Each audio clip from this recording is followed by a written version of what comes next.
আজকের এই স্পেশাল বিশ্লেষণে আপনাদের সবাইকে স্বাগত জানাচ্ছি। আচ্ছা, কখনো কি ভেবে দেখেছেন আমাদের মন আসলে কিভাবে কাজ করে?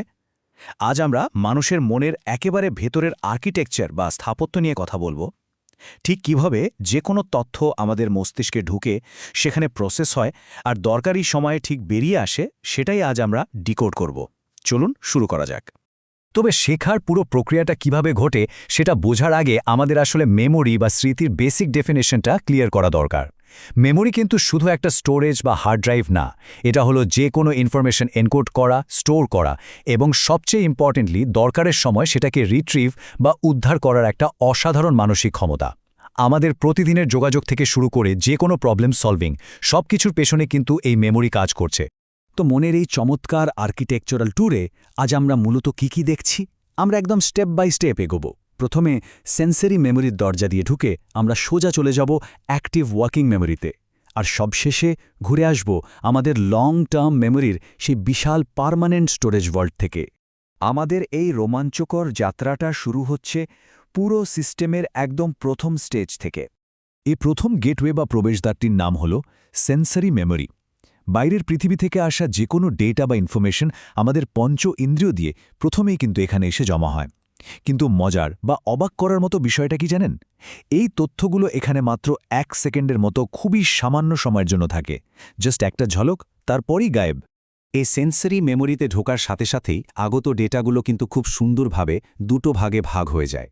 ধরুন, আপনি চোখে যা কিছু দেখছেন সেটা প্রসেস করে আইকনিক মেমোরি, আর কানে যা শুনছেন সেটা ক্যাচ করে ইকোইক মেমোরি। উদাহরণ হিসেবে বলা যায়, যখন আপনি একদম নতুন একটা ইংরেজি শব্দ শোনেন, তখন এই ইকোইক মেমোরি সেই শব্দের রেশ বা অনুরণনটা জাস্ট কয়েক মিলিসেকেন্ডের জন্য আপনার মস্তিষ্কে ধরে রাখে। এখন ওই সেন্সরি ডেটাগুলোর মধ্যে যেগুলো আসলেও খুব ইম্পর্ট্যান্ট, সেগুলো এরপর সোজা চলে আসে মনের পরবর্তী ধাপে। এটাকে আপনি মস্তিষ্কের একটা হাইটেক, ভীষণ ব্যস্ত কারখানার ফ্লোর হিসেবে চিন্তা করতে পারেন। এই অ্যাক্টিভ স্পেসটাকে আমরা বলি শর্ট টার্ম বা ওয়ার্কিং মেমোরি। এখানে একটা বেশ ইন্টারেস্টিং ব্যাপার আছে। এই ওয়ার্কিং মেমোরির ক্যাপাসিটি কিন্তু খুবই লিমিটেড। এখানে একই সাথে মোটামুটি 7টার মতো আইটেম আপনি হোল্ড করতে পারবেন, তাও মাত্র কয়েক সেকেন্ডের জন্য। মূলত যতক্ষণ আপনি ওই ইনফরমেশনগুলো নিয়ে ব্রেনে অ্যাক্টিভলি কাজ করছেন, ঠিক ততক্ষণই ওগুলো এই মেন্টাল ওয়ার্ক বেঞ্চে থাকবে। তো এই হাইটেক মেন্টাল ওয়ার্কবেঞ্চটা আসলে কিভাবে কাজ করে? আগত ডেটা প্রসেস করার জন্য পুরো সেটআপটা মূলত 3টা স্পেসিফিক কম্পোনেন্ট বা অংশে ভাগ করা থাকে। এই পুরো প্রক্রিয়ার একদম লিড দিচ্ছে সেন্ট্রাল এক্সিকিউটিভ। নাম শুনেই বুঝতে পারছেন, এই হলো এখানকার বস। এই সেন্ট্রাল এক্সিকিউটিভের প্রধান কাজই হলো আমাদের মনোযোগ বা অ্যাটেনশন কন্ট্রোল করা এবং বাইরের সব ইনফরমেশনের ফ্লোটাকে খুব সুচারুভাবে কোঅর্ডিনেট করা। এই বস তখন ডেটার ধরন বুঝে সেগুলোকে দুটো আলাদা জায়গায় অ্যাসাইন করে। কাজটা যদি হয় মনে মনে কথা বলার মতো বা কোনো কিছু রিপিট করা, যেমন ধরুন নতুন একটা ফোন নম্বর মুখস্থ করার চেষ্টা করছেন, তখন সেটা চলে যায় ফোনোলজিক্যাল লুপে। অন্যদিকে কাজটা যদি হয় মেন্টাল ইমেজ বা ছবি নিয়ে, ধরুন আপনি আপনার হারিয়ে যাওয়ার চাবি খুঁজছেন আর মনে করার চেষ্টা করছেন ঘরের কোথায় কি রাখা ছিল, তখন সেই ভিজুয়াল ডেটাগুলো নিয়ে কাজ করে ভিজুয়াল স্পেশাল স্কেচপ্যাড। ওয়ার্কবেঞ্চের কাজ শেষ। এবার এই প্রসেসড ইনফরমেশনগুলোকে তো পার্মানেন্টলি আর্কাইভ করতে হবে, তাই না? চলুন আমরা পরবর্তী ধাপে মুভ করি, যেটার নাম লং টার্ম মেমোরি বা দীর্ঘমেয়াদী স্মৃতি। এটা হলো আমাদের মস্তিষ্কের সেই বিশাল স্টোর হাউস, যার ধারণ ক্ষমতা বলতে গেলে প্রায় আনলিমিটেড। এখানকার ডেটাগুলো আপনার ব্রেনে একদম সারা জীবনের জন্য সেভ হয়ে থাকতে পারে। এই বিশাল মেমোরি ভল্টটাকে আবার খুব সুন্দর করে দুটো ক্যাটেগরিতে ভাগ করা যায়, যার একটা হলো কনশিয়াস বা সচেতন মেমোরি, আর অন্যটা হলো আনকনশিয়াস বা অবচেতন স্কিলস ও অভ্যাস। প্রথম ক্যাটাগরিটা অনেকটা একটা অতিকায় ডিজিটাল লাইব্রেরির মতো। এটাকে বলা হয় ডিক্লারেটিভ বা এক্সপ্লিসিট মেমোরি। এই লাইব্রেরি থেকে কোনো ইনফরমেশন বা ফ্যাক্ট রিকল করতে চাইলে আপনার সচেতন চিন্তা বা কনশিয়াস অ্যাওয়ারনেসের প্রয়োজন হবে। এই লাইব্রেরির ভেতরে মূলত 2 ধরনের ফাইল স্টোর করা থাকে। প্রথমটা হলো এপিসোডিক মেমোরি, যেটা আপনার জীবনের নির্দিষ্ট ইভেন্ট বা ঘটনাগুলোকে সেভ করে রাখে। যেমন ধরুন গত সপ্তাহে আপনার জন্মদিনের পার্টির স্মৃতি। আর দ্বিতীয়টা হলো সেম্যান্টিক মেমোরি।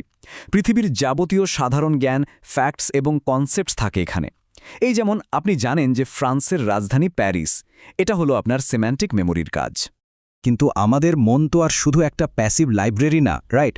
এটা কিন্তু একই সাথে একটা ভীষণ অ্যাক্টিভ ফিজিক্যাল টেস্টিং গ্রাউন্ড হিসেবেও কাজ করে। আর এভাবেই আমরা লং টার্ম মেমোরির দ্বিতীয় প্রধান ক্যাটাগরিতে চলে আসছি, যেটাকে বলা হয় প্রসিডিউরাল বা ইমপ্লিসিট মেমোরি। আমাদের যত স্কিল, যত অভ্যাস সব এখানে থাকে। এগুলো আমাদের আচরণকে এমনভাবে ইনফ্লুয়েন্স করে যে আমাদের আলাদা করে কোনো সচেতন চিন্তাই করতে হয় না। ধরুন একজন স্টুডেন্ট যখন সাইকেল চালায় কিংবা আমরা যখন ল্যাপটপের কিবোর্ডে না দেখেই দ্রুত টাইপ করি, তখন আসলে কি হয়? এই প্রসিডিউরাল মেমোরি তখন একদম অটোমেটিকভাবে পুরো ফিজিক্যাল কন্ট্রোলটা নিজের হাতে তুলে নেয়। সাইকেলের প্যাডেল কিভাবে ঘোরাতে হবে সেটা কিন্তু আপনাকে তখন আর আলাদা করে মনে করতে হয় না। এর পাশাপাশি এখানে ইমপ্লিসিট ইনফ্লুয়েন্স বা অবচেতন প্রভাবের একটা বিশাল ভূমিকা রয়েছে। এর মানে হলো আপনার অতীতের কোনো এক্সপেরিয়েন্স আপনার বর্তমানের চিন্তা বা কাজকে এমনভাবে গাইড করছে যেটা হয়তো আপনি টেরই পাচ্ছেন না। হয়তো মূল ঘটনাটা আপনার ব্রেন থেকে পুরোপুরি ইরেজ হয়ে গেছে, কিন্তু ওই অভিজ্ঞতার প্রভাবটা ঠিকই রয়ে গেছে। মনের এই চমৎকার আর্কিটেকচার নিয়ে আমাদের আজকের এক্সপ্লেনারটি শেষ করার আগে আপনাকে একটা ইন্টারেস্টিং প্রশ্ন দিয়ে যায়। একটু ভেবে দেখুন তো, আজকের এই পুরো আলোচনার এত ইনফরমেশন আপনার ব্রেনে পার্মানেন্টলি এনকোড করার জন্য আপনার ওই সেন্ট্রাল এক্সিকিউটিভ বস আর আপনার বিশাল ডিজিটাল লাইব্রেরিটা ঠিক কিভাবে একসাথে কাজ করবে? মস্তিষ্কের এই অসীম রহস্যের উত্তর খোঁজার দায়িত্বটা না হয় আজ আপনাদের উপরই ছেড়ে দিলাম।